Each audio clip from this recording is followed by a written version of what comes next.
Kamusta mga kagurang, andito na naman ang inyong kaututang dila. At muli ay nagbabalik upang magbigay na naman sa inyo ng bago at mainit na balita mula sa hip-hop world. Pero bata ang lahat, matanda na ang iba pero fresh naman. Kung bago ka pa lamang sa aking channel ay huwag niyo po sanang kalimutan na mag-subscribe at i-hit ang ating notification bell para lagi kang updated sa ating mga hip-hop events at happenings na ating ilalabas. At heto na ang mga nagbabagang balita. Page ng DW naglabas ng post patungkol sa di nakapuno ng event na grupo na nag-tour sa States. Pio Balbuena naglabas ng sama ng loob sa mga basher ng V16 Cup ng Tambay. Kahapon nga ay naglabas ang page ng DW ng isang maanghang na pahayag mula sa isang grupo na nag-perform sa States na 50 katao lamang di umano ang umattend.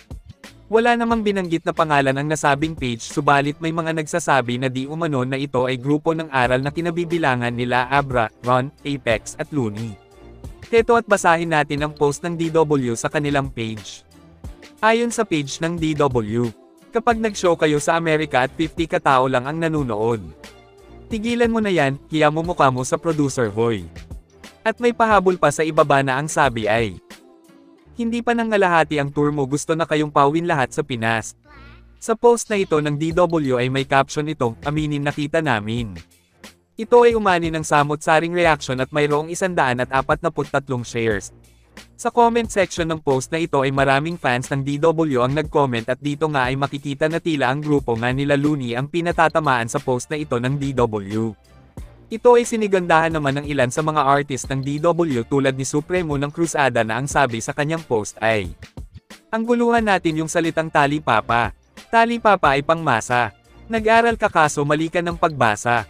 Binasta-basta mo ang masa. Ang masa pala ay di basta-basta. Aral na muna ulit para maitindihan na. Sa post na ito ni Supremo ay mapapansin ang salitang aral ay naka-capital letters na siyang abbreviation ng kanta nila Looney. Sa post naman ni Oman B ng grupong EHP ay sinabi nito na nakakaawa naman habang nakashare ang post ng DW. Ayon naman sa post ni Jouty sa kanyang FB ay hindi direktang patama kundi wordplay lamang ang binitawan nito na ang sabi ay, Leche flan hindi makapuno.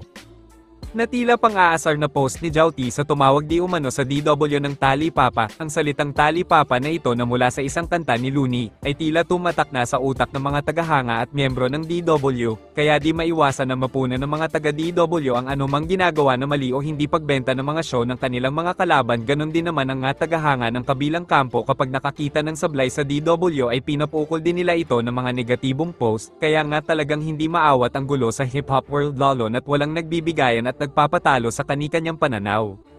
Sa kabilang banda mga kagurang, si Pio Balbuena ng Tambay ay nagpost sa kanyang FB account na tila nanghihingi ng paumanhin sa mga basher ng bagong version ng Tambay Cup V16.con.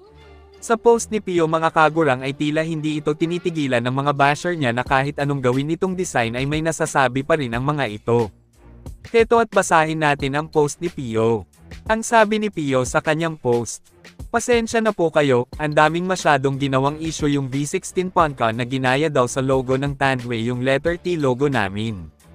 Pinaghirapan po namin yan e-design, gumawa kami ng original, may nasasabi pa din kayo na parang hinahanapan nyo kami ng mali palagi, tsaka bakit lagi na lang kami tuwing nagre-release ng caps yung inuulan ng issue, kahit ang goal lang naman ay makapagbigay ng diskarte sa mga tambay para sama-sama kaming kumita.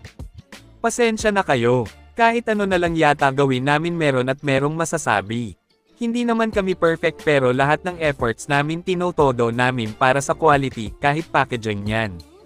Pati din sa presyo, ang mahal daw. Ako ba nagpe-presyo nun?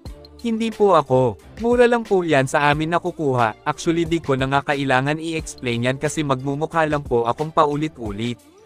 Pero gayon pa man, salamat pa din.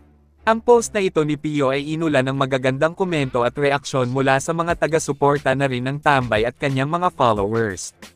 At yan lang po mga kagurang ang ating news for today, at sana ay nagustuhan nyo ang ating balita. At muli, kung bago ka pa lamang sa aking channel ay huwag nyo po sanang kalimutan na mag-subscribe at i-click ang ating notification bell para lagi kayong updated sa ating mga event at happenings na ating ilalabas.